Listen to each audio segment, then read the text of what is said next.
আসসালামু আলাইকুম। মেডিহেল টিভিতে সবাইকে স্বাগতম। ওষুধ পরিচিতি পর্বে আমরা আগের ভিডিওতে আলোচনা করেছিলাম সেপ 3 বা যে কোনো অ্যান্টিবায়োটিক সিরাপের মুখ খোলার কতদিন পর্যন্ত বাচ্চাদের খাওয়ানো যাবে সেই বিষয়টা নিয়ে। এবং আমি বলেছিলাম পরের ভিডিওতে আমরা আলোচনা করব এই সেপ 3 সিরাপটি কিভাবে প্রস্তুত করতে হয়, এই সিরাপটি প্রস্তুত করার সঠিক প্রণালী। আপনারা জানেন সেপ 3 যে ড্রপটি রয়েছে এটা কিন্তু পাউডার রূপে থাকে। এটা বাসায় নিয়ে এসে তৈরি করতে হয়। প্যাকেটের গায়ে যদিও এখানে প্রস্তুত প্রণালী দেওয়া রয়েছে, তারপরেও কিন্তু অনেক সময় বাবা মারা বুঝতে না পেরে ভুল করেন এবং অনেক সময় আপনারা ইউটিউবে সার্চ দেন, হয়তোবা এই বিষয়ে বিস্তারিত কোনো ভিডিও পান না।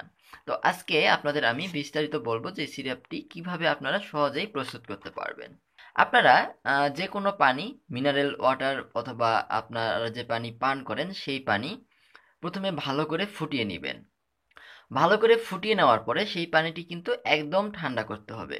অনেক সময় দেখা যায় যে বাবা মারা কিন্তু পানি ঠান্ডা না করেই এই ওষুধের ভিতরে দিয়ে থাকেন। এটা কিন্তু একদমই উচিত নয়। পানি একদম ঠান্ডা করতে হবে। নর্মাল যেরকম টেম্পারেচার থাকে সেরকম টেম্পারেচার করার পরে কিন্তু দিতে হবে।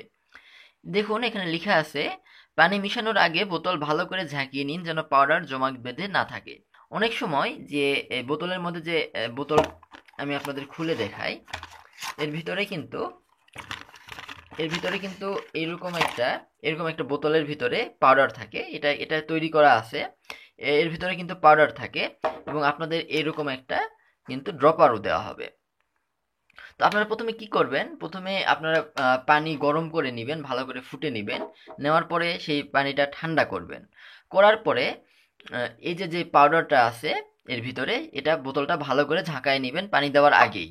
ভালো করে ঝাঁকায় নিয়ে যে ভিতরে পাউডারের মধ্যে যে এই দলার মতো লেগে থাকে, এই দলার মতো যেন লেগে না থাকে এটা কনফার্ম হবেন। ভালো করে ঝাঁকায় নিয়ে পাউডারগুলো সুন্দর করে এলোমেলো করবেন। করার পরে এখানে আপনাদের 14 ml পানি দিতে হবে। 14 ml পানিটা কিভাবে দিবেন, এই যে দেখেন একটা ড্রপার দেওয়া আছে, এখানে কিন্তু 5 ml পর্যন্ত দাগ দেওয়া আছে। আপনারা এই 5 ml পর্যন্ত করে যদি 2বার দেন তাহলে 10 ml হবে। তারপরে 1 ml কম, তারপরে আপনারা কিন্তু এই 4 ml পর্যন্ত দিবেন, তাহলে 14 ml পানি হবে। সেই ঠান্ডা করা পানি এখানে দিবেন, দিয়ে ভালো করে ঝাঁকায় নেবেন। নিয়ে আপনার ডাক্তার যেভাবে খেতে বলেছে, যদি 1 চামচ করে বলে 1 চামচ, 2 চামচ বলে 2 চামচ এবং 1.5 চামচ বলে 1.5 চামচ। কারণ অ্যান্টিবায়োটিক কিন্তু ভুল ডোজে খাওয়ানো যাবে না বাচ্চাদের, তাহলে কিন্তু অ্যান্টিবায়োটিক রেজিস্ট্যান্স হবে। সেক্ষেত্রে আপনার বাচ্চার কাজ করবেই না ভালো মতো, বরং আরও ক্ষতি হবে।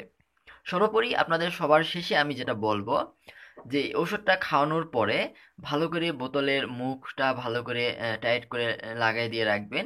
এবং আমি আগের ভিডিওতে বলেছিলাম যে সিরাপ কতদিন খাওয়ানো যায়, সেইভাবে কিন্তু আপনারা খাওয়াতে পারবেন। অ্যান্টিবায়োটিক কখনোই কিন্তু আপনারা ডাক্তারের পরামর্শ ছাড়া ফার্মেসি থেকে কিনে খাবেন না।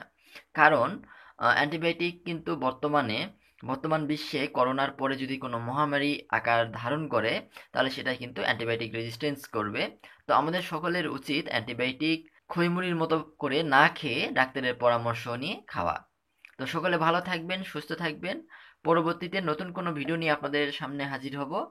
ততক্ষণ পর্যন্ত আল্লাহ হাফেজ।